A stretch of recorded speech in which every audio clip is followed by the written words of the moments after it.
মই তেওঁলোকক পাগল কৈছো সেইকাৰণে মই ক্ষমা প্ৰাৰ্থী Bodoland crisis nabo miथियो Bodoland crisis ni andaराव मोननै province दङ गसाइगाव मिसन province आरो क'क्राझार मिसन province आरो बे गसाइगाव आरो क'क्राझार बे मिसन province नि andaराव जोंहा बेयाव मोननै जाहारबारि माद्रासा आरो निवामगिरि माद्रासा मोननैजों लोगो नांनानै दिनैहाय बे गोथैबारि बिलिबारि ट्रान्सफार्सआव बे नैथि खेबनि थाखाय एडभेन्स बे फिक्समा प्रग्रामखौ बेयाव खुंनाय जादों बेयाव खुंनाय जाबाय बिनि उद्देश्यआ बे जेनेबा जे जोङो गासै ख्रिस्ट समाजनि मानसिफ्रा डिसेम्बर 24 आरो 25 खौ जों गाहायै बेयाव मानिनाय जायो आरो बिनि सिगां जे बेखौ बे दिनफोरखौ मोननो थाखाय जोङो बेयाव थाम-थिम खालामनाय गावनि गोसो जिउफोरखौ थाम-थिम खालामनाय मोनसे हाबाफारि आरो जाहाथे जोङो बे हाबाफारिनि गेजेरजों जोंनि जिउआव आरो मोदोमाव जों थाम-थिम जानानै बे दिनफोरखौ जिरायनानै थानो हायो आरो आसिरबादफोरखौ जों आजावनो हायो जाहाथे बे सानफोराव जाहाथे जों गावनि जिबनाव गावनि न'खराव आरो गावनि समाजफोराव जोंनि हादराव बेबायदि मोनसे आसिरबादखौ जों मोननो हायो बे मोनसे गिदिर आसाखौ लानानै जों ख्रिस्ट समाजनि मानसिफ्रा बे हाबाफारिखौ जों थाम-थिम खालामनाय जायो बे हाबाफारिनि गेजेरजों जों बेखौनो हास्थायो माने जिसु जोङो ख्रिस्ट समाजनि मानसिफ्रा जोङो जिसु होननाय जोङो बेखौ जों बिसास खालामो आरो बे जिसुआ जेब्ला पृथ्वीआव जन्म जादों गोबां आसिरबादफोरखौ बे लानानै फैदों आरो बिनि आसिरबादनि गेजेरजों दिनै जोंनि गासै जिबनाव जोङो सोलायनायखौ मोनो आरो बेखौनो फोरमायहरनो सानो जाहाथे जोङो बोसोरसेमानि समनि गेजेराव गोबां समाव जोंनि फोथायनायफ्रा उन सिगां जायो सोरबाया उनस्लुनानै थायो जाहाथे बे दिनफोरनि गेजेरजों गावखौ मोनसे दाफामना लानो हायो आरो मोनसे जों गावनि जिउखौ जों थाम-थिम खालामफिननो हायो आरो बे आसिरबादफोरखौ जों आजावफिननो हायो बेखौनो जोंनि गासै जोंनि बड'लेण्डनि जोंनि ख्रिस्ट समाजारि जोंनि फोथायारिफोरनिसिम जों खावलायहरबाय जाहाथे रंजा बाजा बे दिनफोरखौ जेन' बाहागो लायो बे सैथो जों बेखौनो हास्थायो आरो जोङो आर'ज खालामो जोंनि हादरनि थाखाय जोंनि गासै मोनथायफोरनि थाखाय जाहाथे जोंनि जाथिनि गेजेराव हारिनि गेजेराव जौगानाय फैयो अनलायनाय खौसेथिया थायो जों बेखौबो ख्रिस्ट समाजनि मानसिफ्रा जेब्लायबो गोसोआव लानानै जों आवगायलाङो मुङा इमानुएल नार्जारि गामि जाहारबारि पस्ट अफिस जाहारबारि PS सेरफांगुरि डिस्ट्रिक्ट क'क्राझार वाव गिलिरथार माथो दे जागोनसो आंहाबो जागोनसो वा बेखौसो होनो प्रि ख्रिस्टमास मा खालायदों नोंसोरलाय सेलफि लादों दे जाखांबाय नामा मा मोनजागोनब्रा second Advent Christmas celebration pre Christmas मा होनो इस्टार्न बिलिभार्स चार्चनो गोथैबारि लोगोफोर नायलांदो मा दं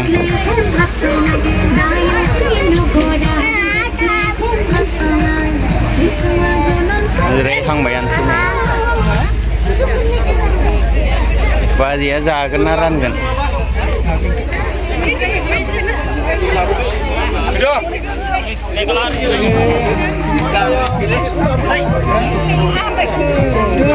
बाजियाव जागोन नामा मा जानो नागिरदों मा दं प्रि ख्रिस्टमास होननानै बुजायदों प्रि ख्रिस्टमास होननानैनो बुजिबाय आरो मेला मानसिथार जय जिसु कैसा है रे ठीक है कैसा है सिमर गाँव ना ते हेलो हैप्पी क्रिसमस ने क्या बोलेगा हैप्पी क्रिसमस दे नहीं पूरा मा जायो लाब्राजों मटरजों आलुजों ना मा होननांगौ ना बाथोन नाफाम बाथोन दं नामा बेहालाय दालि लाथा दालि जहला नै बिसोरना आसलफ्रा जोंना नैबे एंसाम जानायनानै देखायसै संग्राफ्रा बिराद खमनि सङो नै आरो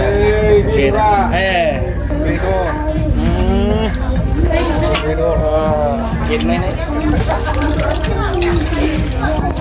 Bari Ini ada. Manip ma फोरबो जादों आदा? Advance Borodin. Advance Borodin.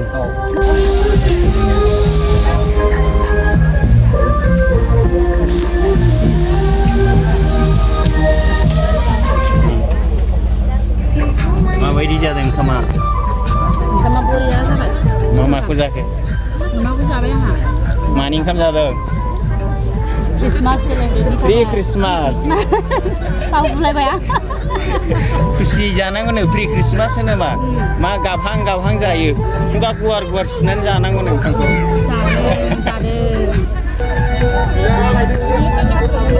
खाना कैसे रे खाना कैसे अच्छा है ना क्या खाया मांस नहीं खाया हेलो माथो जेबो होआ बिसोर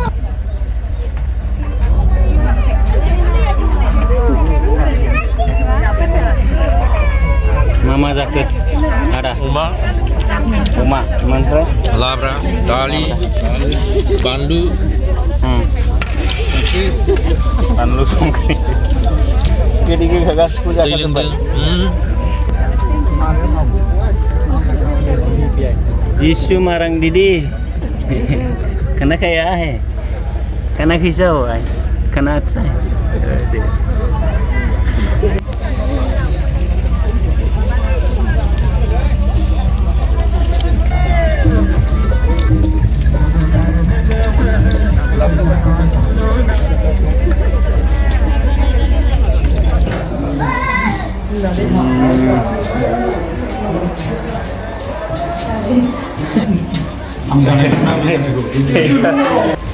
Besar.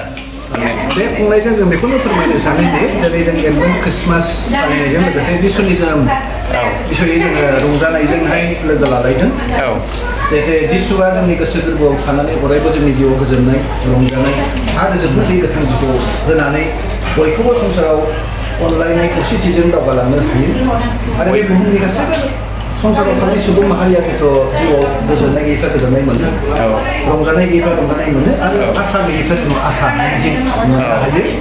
बे क्रिसमासनि दुआरे बेखौ फोरमायनो सानो जे बुहुमनि सुबुं माहारिखौनो बासायनो फैदों जिसु ख्रिस्टआ 2000 मायथाइनि सिगां फैदोंमोन मानसि महरै जोनोम जाफैनानै दा जों बेनो फोरमायो जे बे एडभान्स क्रिसमासनि दुआरेहाय जाहाथे जिसुनि बासायनो फैनाय बाथ्राखौ जाहाथे सारा मुलुगनि मानसिया मोनथिनो हायो आरो बेखौनो बासायगिरि होननानै मिथिनानै गावनि जिउआव नाजावनानै जिउआव गोथां जिउ मोननो हायो बेनो जों फोरमायनाय जाबाय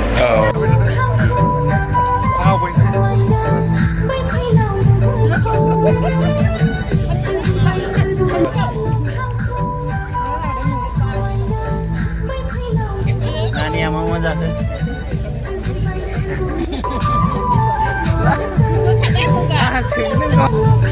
हेलो बाबू जी माखौ जादों नासो मा नाम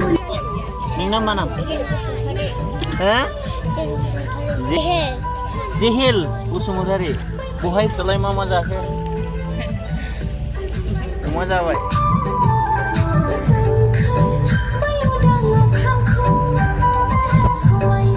हेलो माखौ जाखो मा नाम Grace Bosumतारी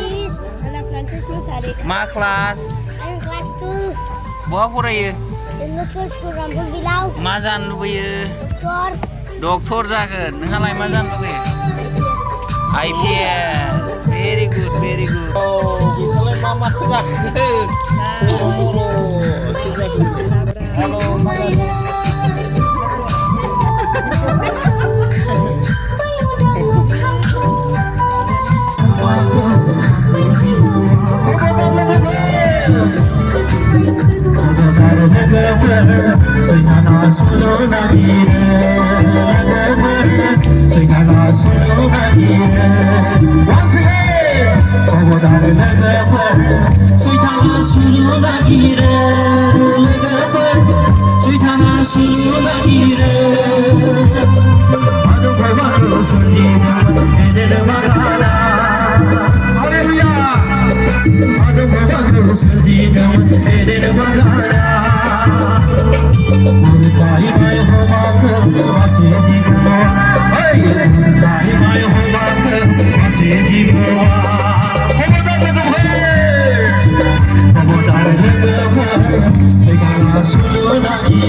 তেওঁলোকক পাগল কৈছোঁ সেইকাৰণে মই ক্ষমা প্ৰাৰ্থী